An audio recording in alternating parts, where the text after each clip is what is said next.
அனைவருக்கும் ஈட்டி வலையொலியின் அன்பு வணக்கங்கள். வணக்கம். வணக்கம் முரளி. வணக்கம் விஜய். இப்ப பாஜக காங்கிரஸ் வேட்பாளர்களை ரொம்ப போராட்டத்துக்கு அப்புறம் முடிவு பண்ணி அறிவிச்சிட்டாங்க. ஆமா. அது சம்பந்தமா நீங்க என்ன நினைக்கிறீங்க? என்ன பாஜக வேட்பாளர்கள் அறிவிச்சப்ப அண்ணாமலைக்கு சீட்டு வாய்ப்பு கொடுக்கலன்னு ஒரே பரபரப்பா இருக்கு. மக்களுடைய கருத்து எல்லாமே இப்ப அண்ணாமலையை புறந்தள்ளுறாங்க. பொதுவா அண்ணன் சீமான் ஏற்கனவே சொன்னார், ஒரு தேசிய கட்சியில, பொதுவா தமிழ்நாட்டுல ஒரு தேசிய கட்சியில தலைவரா இருந்து என்னதான் உழைச்சாலும் கடைசியா இதுதான் நிலைமை. இது காங்கிரஸுக்கும் சரி, பிஜேபிக்கும் இது பொருந்தும், அது அண்ணாமலைக்கும் பொருந்தும்.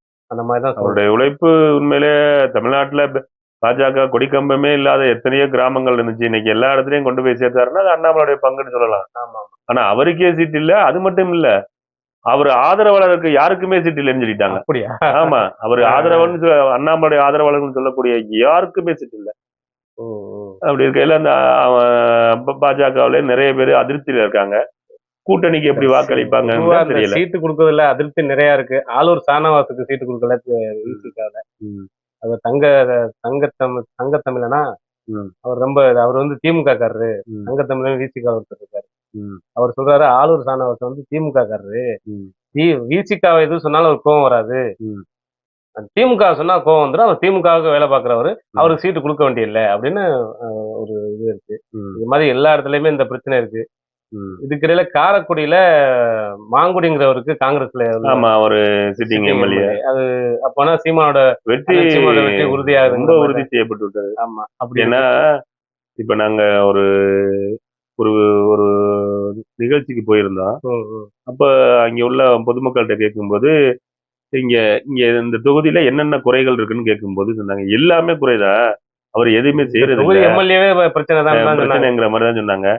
அண்ணன் சீமான் அங்க தேர்தல நிக்கிறாங்கன்னு சொன்ன உடனே பொதுவான ஒரு வேட்பாளரை அறிவிக்க அண்ணன் சீமானோட வெற்றி உறுதியாகுதுன்னு எப்படி சொல்றோம்னா, இந்த தேர்போக்கி பாண்டி இருக்காருல்ல, அம்மா மக்கள் முன்னேற்ற கழகம், அவருக்கு அந்த விஜய் கட்சியோட பிரபுங்கிறவரு, அவர் வந்து அமமுக இருந்து போனவர் தான்.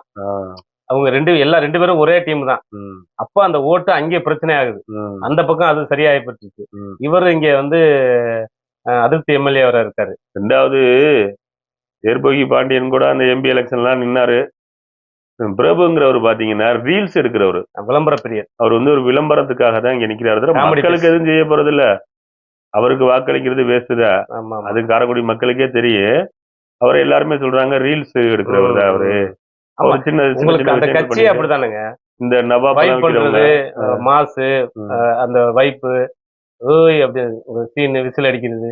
உங்களுக்கு கட்சி தலைவரே சொல்றாரு, யாரும் வந்து காசு கொடுத்தா காசு வாங்கிட்டு காதுல விசில் அடிச்சு விடுங்க. அதாவது எப்படி மொத்தம் 234 தொகுதிகளுக்கு வேட்பாளர் போட்டாங்க. போடுறதுக்கு முன்னாடியே விஜய் என்ன சொல்லியிருந்தாரு, யாரு வந்தாலும் சீட்டு கொடுத்தாங்க. போனதுல 106 பேரு கிரிமினலா இருந்திருக்காங்க. எல்லா கலவணி பேரும் போய் சேர்ந்து. அது இப்ப நம்மள தான் கூப்பிடுறாரு. நம்மளுக்கு பக்கத்துல இருக்க பேராவணி தொகுதி வேட்பாளர் 10 நாளைக்கு முன்னாடி தான் சிறையில இருந்தே வந்தாரு. கஞ்சா வழக்குல 10 கிலோ கஞ்சா வச்சிருந்திருக்காருன்னு சொல்லி கைதாகி 10 நாளைக்கு முன்னாடிதான் சிறையில இருந்து வந்து. அதாவது யாரு கூப்பிடுறாங்களோ அதை பொறுத்தானே போவாங்க. விஜய் கூட்டணும் கலவணி பேர்லாம் தலைவர் நம்மள தான் கூப்பிடுறாரு ஓடிட்டான். 106 பேரு வேட்பாளர் எல்லாமே குற்றப்பின்னணி. அது மாற்றத்தை கொண்டு வரணும்னு சொன்னாரு. ஆனா இவ்வளவு பெரிய மாற்றத்தை கொண்டு வருவாருன்னு தெரியல. வேட்பாளர்கள் சில பேர் எம்ஜிஆர் மாதிரி விஜய் அப்படின்னு ஒப்பீடு பண்ணாங்க. அது எப்படி தமிழ்ல காண மயிலாட கண்டிருந்த வான்கோழி தானும் அதுபோல் தோகை விரித்து ஆடுமாம்னு சொல்ல ஒரு இது. ஆமா, அதாவது வான்கோழி மயில பார்த்துட்டு நானும் மயில் தான் நினைச்சு தோகையை விரித்து ஆடுமா, பார்க்க கன்றாவியா இருக்கும். அது மாதிரிதான் விஜய். நானும் எம்ஜிஆர் மாதிரி அவர் பண்ற சேட்டையெல்லாம் பார்த்தா கன்றாவியா இருக்கு. எம்ஜிஆர் பார்க்க முடியல. எம்ஜிஆர் ஆத்மாவே பிரச்சனை ஆயிருமே. இந்த மாதிரி அந்த ஒரு இது பார்த்தேன். சிலை மேல கைய வச்சுட்டு இருக்காரு மாதிரி. அதுதான் நிலைமை. பாருங்க, இப்ப திருச்சியில ரோட் ஷோ பண்ணி என்னென்ன சேட்டை பண்ணி இத்தனை பேருக்கு மயக்கம் வந்து ஒன்னும் திருந்துற மாதிரி தெரியல. இந்த பெண்கள் தான், பசங்க கூட பரவாயில்லைங்க, விசில் அடிச்சுட்டு ஜாலியா போயிடுவாங்க, திருந்திடுவாங்க. 4 பேர் அரசியல் பேசுறாங்க பண்ணும்போது அந்த உணர்வு வந்துடும். இந்த பெண்கள் எல்லாம் பாருங்க, அந்த ஒரு எல்லாரும் சொல்றாங்களா, அந்த ஒரு பொண்ணு கூட எனக்கு விஜயை விட என் வீட்டுக்காரை விட விஜயை தான் ரொம்ப பிடிக்கும் அதானே தெரிஞ்சது இல்ல.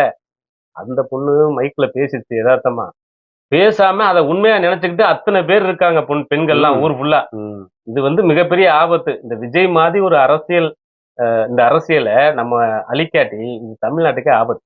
ஆபத்தான வரும் இளைஞர்களும் மோசமான ஒரு அரசியல்.